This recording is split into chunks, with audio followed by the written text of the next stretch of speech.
Kaif 2 lecture number 21। कल हमने study किया था barriers to entry of the new firms in the market और फिर economies and diseconomies of scale, यानी कि वो तमाम फैक्टर्स जो फर्म की एवरेज कॉस्ट ऑफ प्रोडक्शन को कम करवाते हैं वो सारे इकोनॉमीज ऑफ स्केल, और वो तमाम फैक्टर्स जो एवरेज कॉस्ट ऑफ प्रोडक्शन को इंक्रीज कर देंगे they are called diseconomies of scale. अब हम आगे चलते हैं रेवेन्यू कर्व्स की तरफ। पहले हमने स्टडी किए थे कॉस्ट कर्व्स, अब स्टडी करते हैं रेवेन्यू कर्व्स।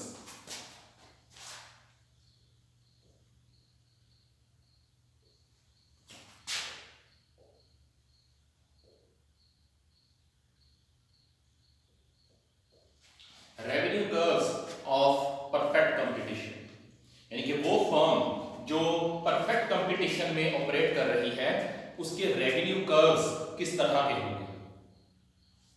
हम तीन तरह के रेवेन्यू कर्व्स देखेंगे, टोटल रेवेन्यू, एवरेज रेवेन्यू और मार्जिनल रेवेन्यू। तो अ perfectly competitive firm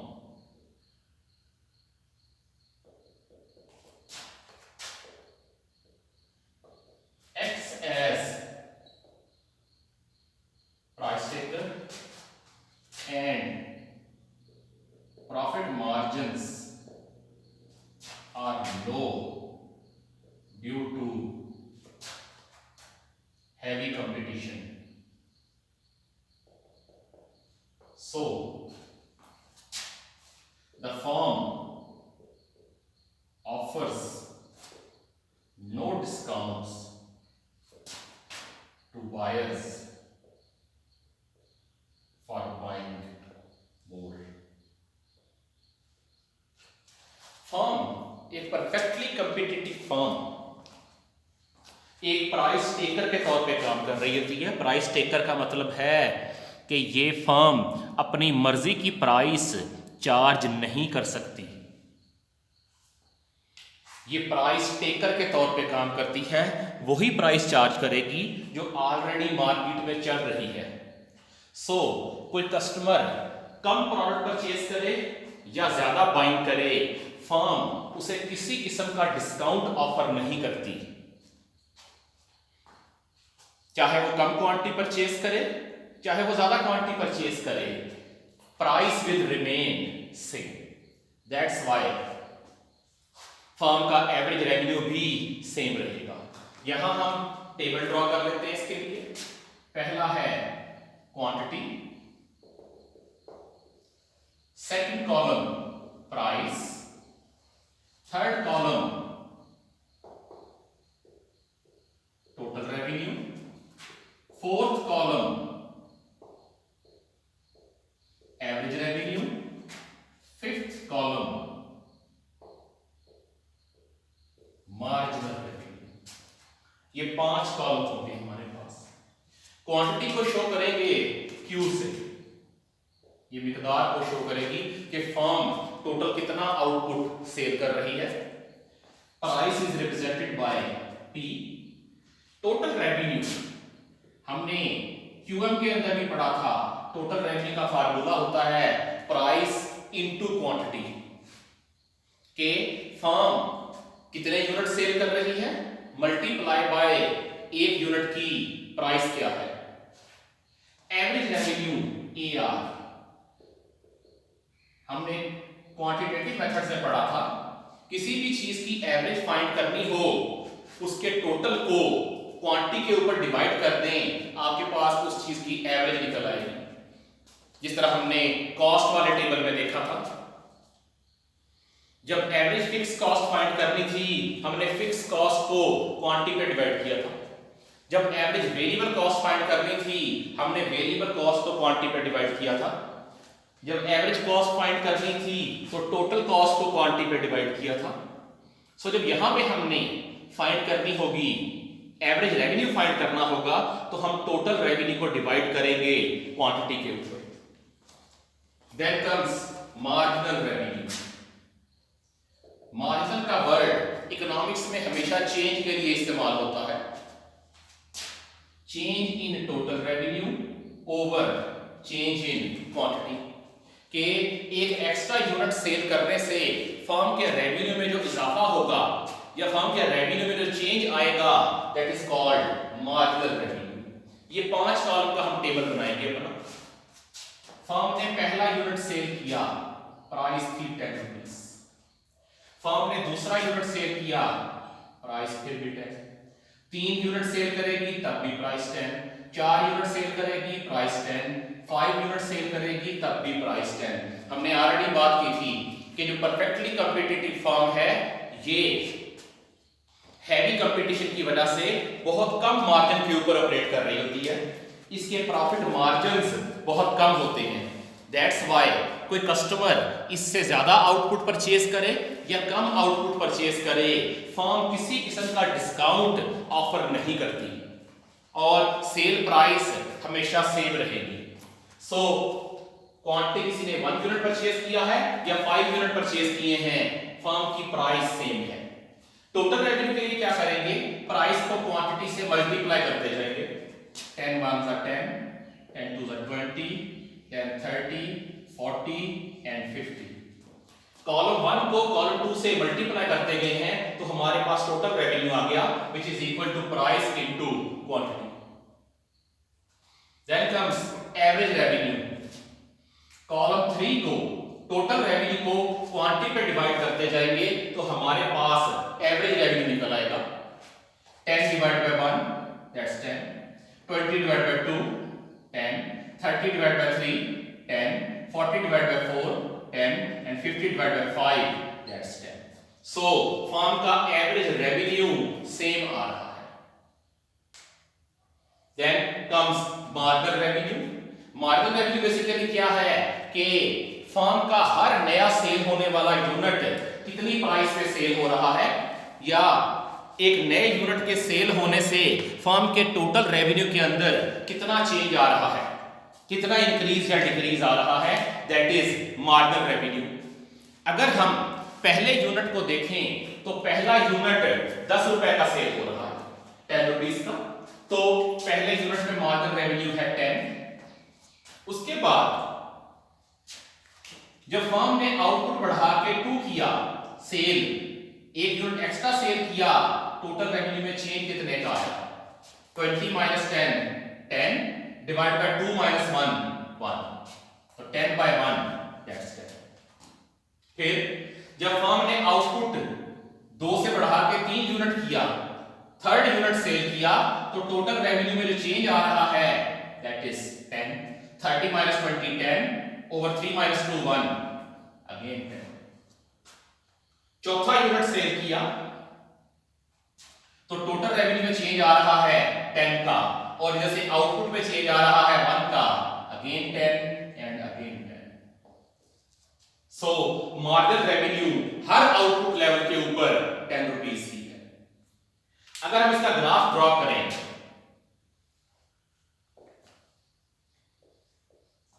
x axis पे लेंगे total revenue, average revenue, marginal revenue. जिस जगह एक्स और वाई एक्सिस कट करेंगे दैट इज ओरिजिन पॉइंट, और एक्स एक्सिस पे ले लेंगे क्वांटिटी या आउटपुट। स्केल आप लोग अपनी मर्जी का कर सकते हैं चूज। मैं एक्स एक्सिस पे ले रहा हूं क्वांटिटी और मैं 1 का गैप ले रहा हूं, वाई एक्सिस पे मैं 10 का गैप ले रहा हूं।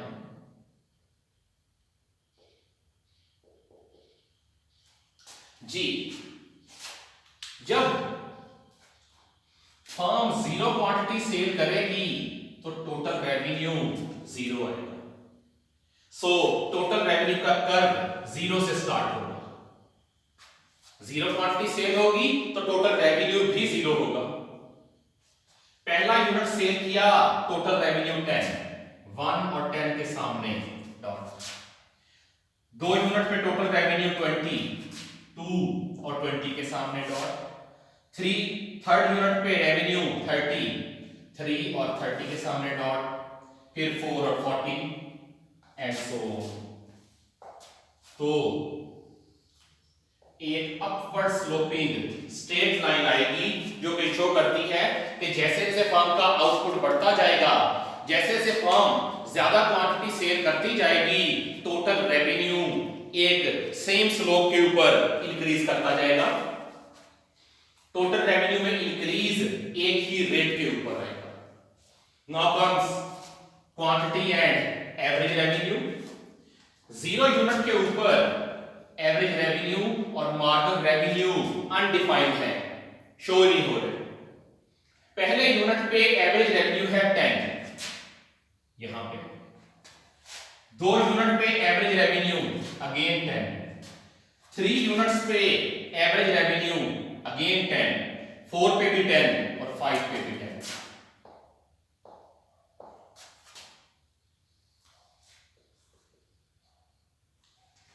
अगर आप देखें तो एवरेज रेवेन्यू सेम है हर आउटपुट लेवल के ऊपर, हर सेल लेवल के ऊपर, यानी कि फर्म जितने भी यूनिट सेल करेगी एवरेज रेवेन्यू सेम रहेगा। तो एवरेज रेवेन्यू का कर्व एक स्ट्रेट लाइन बनेगी पैरेलल टू एक्स एक्सिस, जो कि ये शो करती है कि फर्म चाहे आउटपुट कम सेल करे या चाहे आउटपुट ज्यादा सेल करे, average revenue will remain same. Then comes marginal revenue. Marginal revenue में क्या आएगा?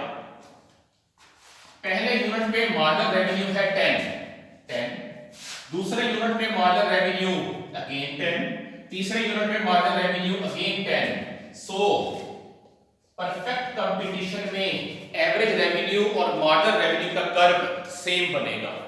एवरेज रेवेन्यू और मार्जिनल रेवेन्यू यहां पे सेम रहेंगे और एवरेज रेवेन्यू और मार्जिनल रेवेन्यू ये दोनों इक्वल हैं प्राइस पे। Price 10, average revenue 10, marginal revenue 10। सो एक परफेक्टली कॉम्पिटिटिव फर्म उसका एवरेज रेवेन्यू और मार्जिनल रेवेन्यू सेम होगा और ये इक्वल होगा प्राइस के। These are the revenue curves of a perfectly competitive firm. एक ऐसी फर्म जो परफेक्ट कंपटीशन के अंदर ऑपरेट कर रही है। Then comes revenue curves under monopoly.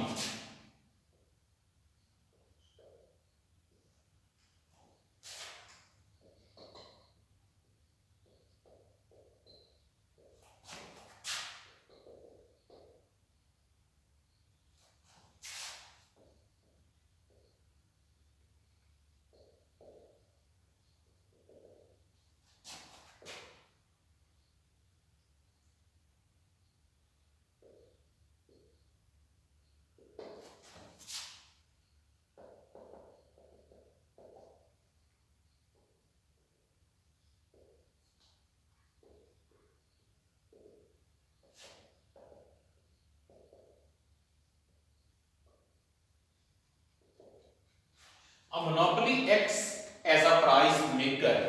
एक मोनोपोली एक प्राइस मेकर के तौर पे एक्ट करती है, क्योंकि सिंगल फर्म होती है तो ये फर्म अपनी मर्जी की प्राइस कस्टमर से चार्ज कर सकती है और ये प्राइस मेकर के तौर पे एक्ट करती है और ये हाई प्राइसेस चार्ज करती है कस्टमर से। इसके प्रॉफिट मार्जिन्स हाई होते हैं as compare to perfect competition. अब जब ये हाई रेट के ऊपर अपनी चीजें सेल करेगी, कस्टमर से हाई प्राइस चार्ज करेगी, तो इसका आउटपुट कम सेल होगा, कम लोग इसका आउटपुट परचेज करेंगे। सो अगर एक मोनोपोलिस्टिक फर्म ने ज्यादा आउटपुट सेल करना है तो इसके पास ऑप्शन क्या है? इसके पास एक ही ऑप्शन है, ये अपनी प्राइस कम करे। जब मोनोपोली ने ज्यादा आउटपुट सेल करना होगा, इसे अपनी प्राइस को कम करना पड़ेगा, प्राइसेस के अंदर रिडक्शन लानी होगी। यहां भी हम मोनोपोली का एक चार्ट ड्रॉ कर लेते हैं। इधर quantity, price, total revenue, average revenue and marginal revenue.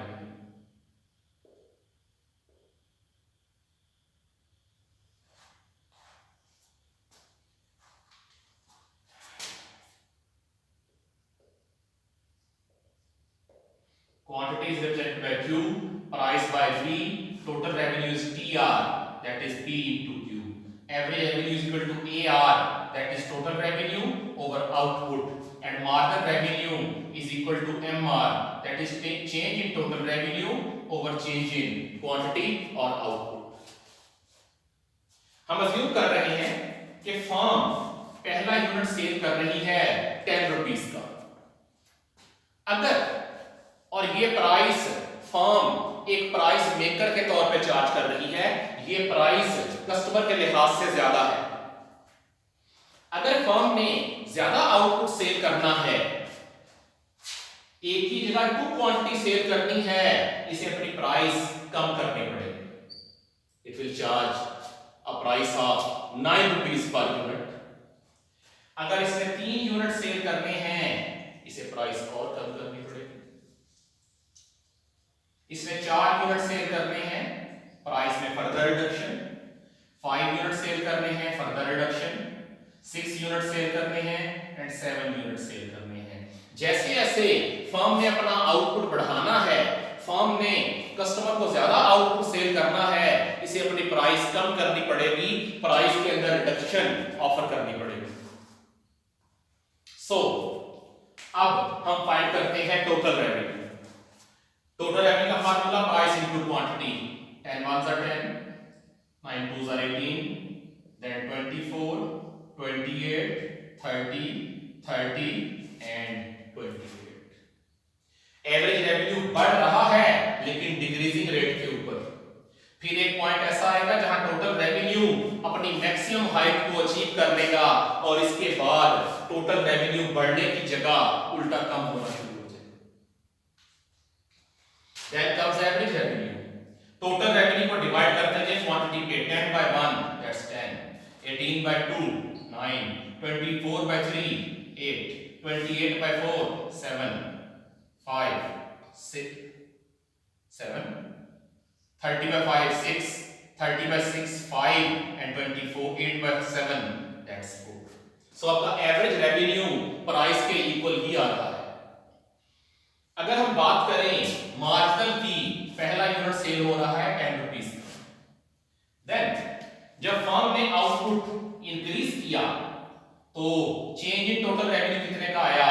8 का।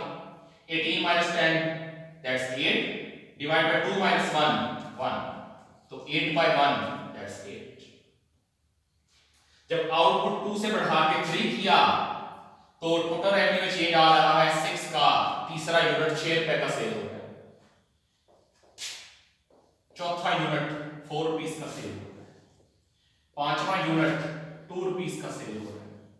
छठा यूनिट टोटल रेवेन्यू के अंदर कोई चेंज नहीं लेके आ रहा, और जब 7th यूनिट सेल किया तो फर्म के टोटल रेवेन्यू में उल्टा डिक्रीज आ रहा है। मतलब नया बिकने वाला यूनिट फर्म के टोटल रेवेन्यू को डिक्रीज कर रहा है। ये बात अजीब लगती है कि फर्म अपनी कोई चीज नेगेटिव के ऊपर सेल कर रही है। बेसिकली ये नेगेटिव प्राइस चार्ज नहीं कर रही, प्राइस तो पॉजिटिव ही है, लेकिन ज्यादा आउटपुट सेल करने की वजह से फर्म की एवरेज प्राइस में कमी आ गई है, और उस एवरेज प्राइस की कमी की वजह से जो मार्जिन रेवेन्यू है वो नेगेटिव में चला गया है। खैर आजकल तो दुनिया ने एक नया ट्रेंड भी देख लिया है कि इंटरनेशनल मार्केट में क्रूड ऑयल की प्राइस नेगेटिव में चली गई थी। जो अमेरिका का लाइट स्वीट ऑयल है वो नेगेटिव प्राइस पे सेल हो रहा था। वजह क्या थी? यूएस फर्म्स के पास स्टोरेज कैपेसिटी खत्म हो चुकी थी, उनके पास ऑयल स्टोर करने की जगह नहीं थी, फैक्ट्रियां चल रही थी, तो उनके पास फिर एक ही ऑप्शन था कि वो नेगेटिव प्राइस के ऊपर अपना आउटपुट सेल कर दें, कि जो कस्टमर उनसे आउटपुट परचेज करेगा फर्म्स उसको अपनी जेब से पैसे पे करेंगी। सो हम यहां भी ड्रॉ कर लेते हैं।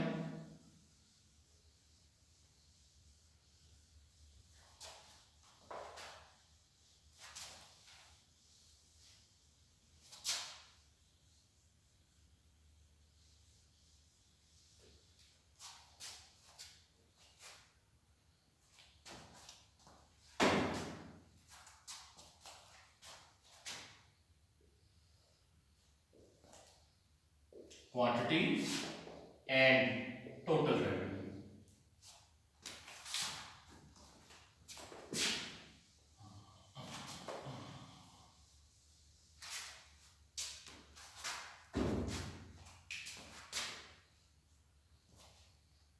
Quantity, average revenue and marginal revenue.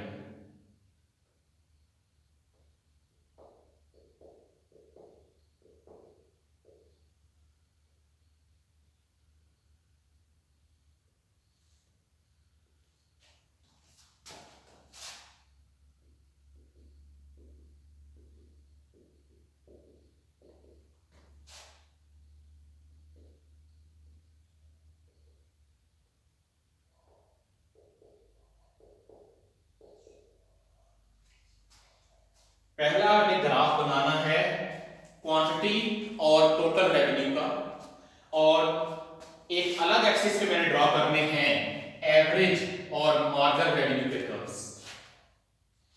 Zero output के ऊपर टोटल रेवेन्यू है 0, 1 आउटपुट पे टोटल रेवेन्यू है 10, टोटल रेवेन्यू हो गया 10, 2 आउटपुट पे टोटल रेवेन्यू है 18, तो टोटल हो गया 18, 3 आउटपुट पे टोटल रेवेन्यू है 24, तो 3 पे आ गया 24, 4 आउटपुट पे टोटल रेवेन्यू है 28, तो 4 पे आ गया 28, 5 पे आ गया 30, 6 पे भी 30 और 7 पे अगेन 28। अगर मैं तमाम डॉट्स को ज्वाइन कर दूं तो इस तरह का आपका टोटल रेवेन्यू कर्व ड्रॉ होगा, जो कि ये शो कर रहा है कि शुरू में आउटपुट के बढ़ने के साथ टोटल रेवेन्यू इंक्रीज हो रहा है, लेकिन टोटल रेवेन्यू की जो स्लोप है वो डिक्रीजिंग ट्रेंड को शो कर रही है कि इंक्रीज तो आ रहा है लेकिन डिक्रीजिंग रेट के ऊपर। पहला यूनिट 10 का सेल हो रहा है, 2 यूनिट सेल हुए तो टोटल रेवेन्यू को 20 होना चाहिए, थर्ड कॉलम टोटल रेवेन्यू को 20 होना चाहिए, लेकिन टोटल रेवेन्यू 20 की बजाय 18 हो रहा है। इसी तरह 3 यूनिट सेल हो तो टोटल रेवेन्यू को 30 होना चाहिए, लेकिन प्राइस की कमी की वजह से टोटल रेवेन्यू 24 हो रहा है। सो टोटल रेवेन्यू में इंक्रीज तो आ रहा है लेकिन डिक्रीजिंग ट्रेंड के ऊपर। Then comes what about average curves. पहले यूनिट पे एवरेज रेवेन्यू है 10, सेकंड यूनिट पे एवरेज रेवेन्यू है 9, थर्ड पे एवरेज रेवेन्यू है 8, फोर्थ पे एवरेज रेवेन्यू है 7, फिफ्थ पे एवरेज रेवेन्यू है 6, सेवंथ पे सिक्स्थ पे एवरेज रेवेन्यू है 5 और सेवंथ यूनिट पे एवरेज रेवेन्यू है 4। सो अगर मैं इन तमाम डॉट्स को ज्वाइन कर दूं तो आपके पास एवरेज रेवेन्यू का कर्व आ जाएगा जो कि डाउनवर्ड स्लोपिंग है। Downward average revenue curve show करता है कि फर्म जैसे जैसे अपना आउटपुट इंक्रीज कर रही है, जैसे जैसे ये पहले से ज्यादा गुड्स सेल कर रही है, वैसे वैसे फर्म की प्राइस रिड्यूस हो रही है और एवरेज रेवेन्यू कम होता जा रहा है। अब बात करते हैं मार्जिनल रेवेन्यू के कर्व की। पहले यूनिट पे मार्जिनल रेवेन्यू 10 है, दूसरे पे मार्जिनल रेवेन्यू 8 है, तीसरे पे एवरेज रेवेन्यू 6 है, चौथे पे एवरेज रेवेन्यू 4 है, देन 2, 0 एंड -2। सो अगर इन तमाम पॉइंट्स को ज्वाइन करें तो आपके पास मार्जिनल रेवेन्यू का कर्व आ जाएगा, जो कि ये शो करता है कि मार्जिनल रेवेन्यू पॉजिटिव से स्टार्ट होगा, आहिस्ता आहिस्ता कम होता जाएगा, कम होता होता ये 0 पे जाएगा और 0 के बाद मार्जिनल रेवेन्यू नेगेटिव में चला जाएगा।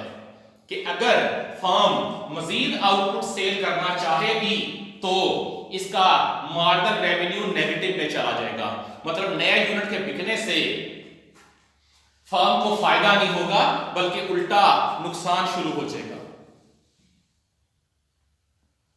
अब ये बात थोड़ी अजीब लगती है कि फर्म को जब अपना ज्यादा आउटपुट सेल करने की वजह से नुकसान हो रहा है, टोटल रेवेन्यू में कमी आ रही है, तो फर्म को ये आउटपुट सेल करने की जरूरत क्या है?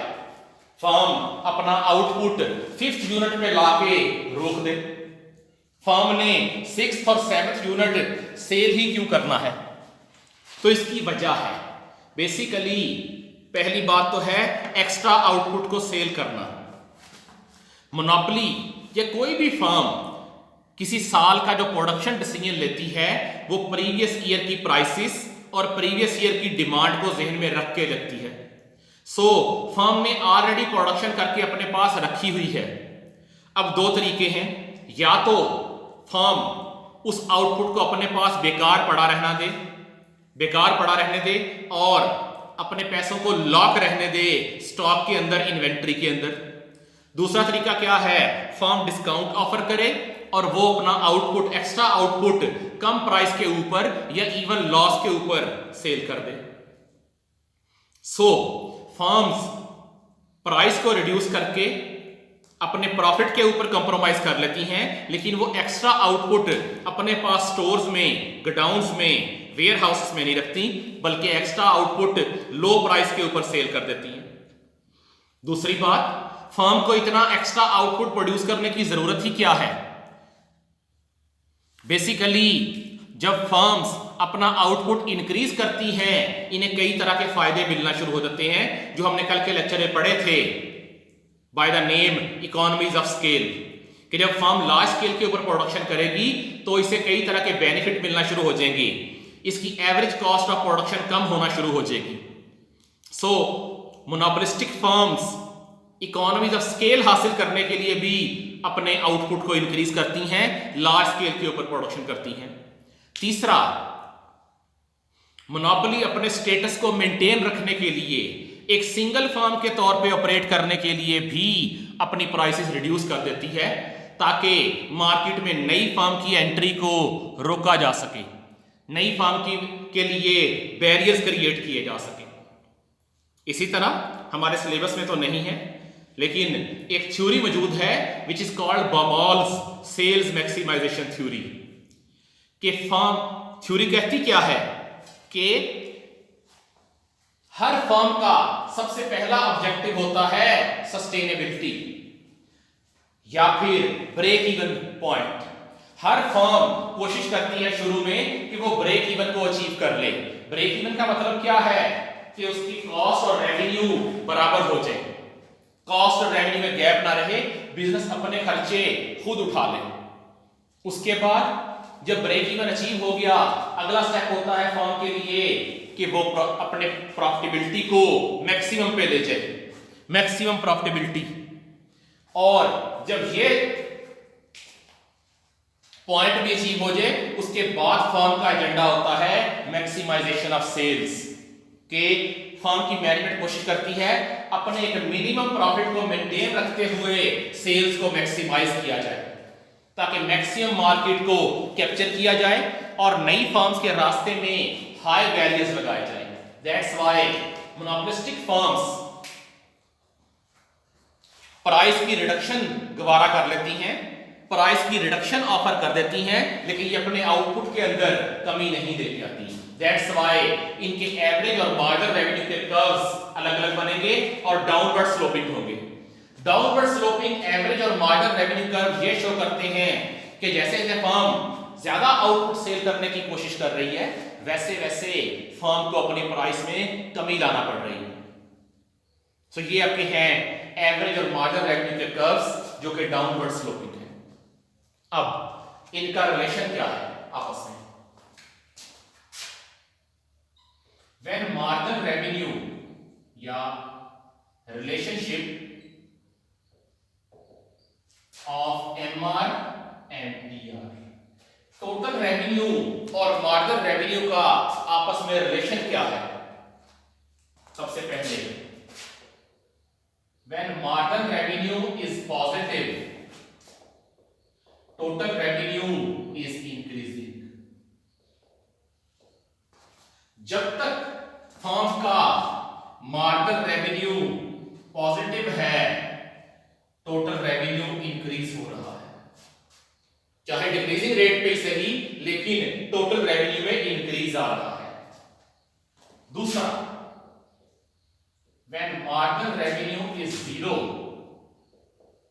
Total revenue is constant eight maximum. जब फर्म का मार्जिनल रेवेन्यू जीरो हुआ तो टोटल रेवेन्यू मैक्सिमम पे जाके कांस्टेंट हो चुका है। And the last one, when marginal revenue is negative, total revenue starts decreasing. और जब फर्म का मार्जिनल रेवेन्यू नेगेटिव में गया है, टोटल रेवेन्यू डिक्रीज होना शुरू हो गया। तो ये डिफरेंस है परफेक्ट कंपटीशन और मोनोपोली के रेवेन्यू कर्व्स के अंदर या रेवेन्यू स्ट्रक्चर के अंदर।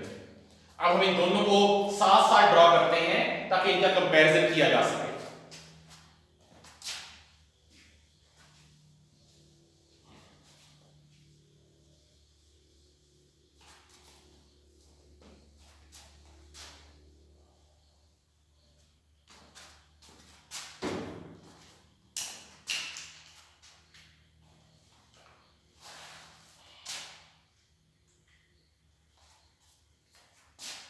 ये मोनोपोली है। अगर हम परफेक्ट कंपटीशन को देखें